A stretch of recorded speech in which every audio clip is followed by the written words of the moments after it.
મારે તો ડેરાની જરૂર નહીં, મારા માલની જરૂર છે. અને હું બોલ્યો તો કે ગમે એવું થાય નહીં તો આ ભયાને હું કોઈ દાડો સુખી નહીં થવા દઉં અને નહીં થવા દઉં, બધું લઈને આવી જાય.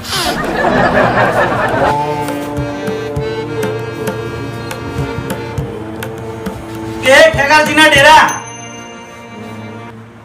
તારા માણસો અમુ જોઈને નહીં આવવાનું.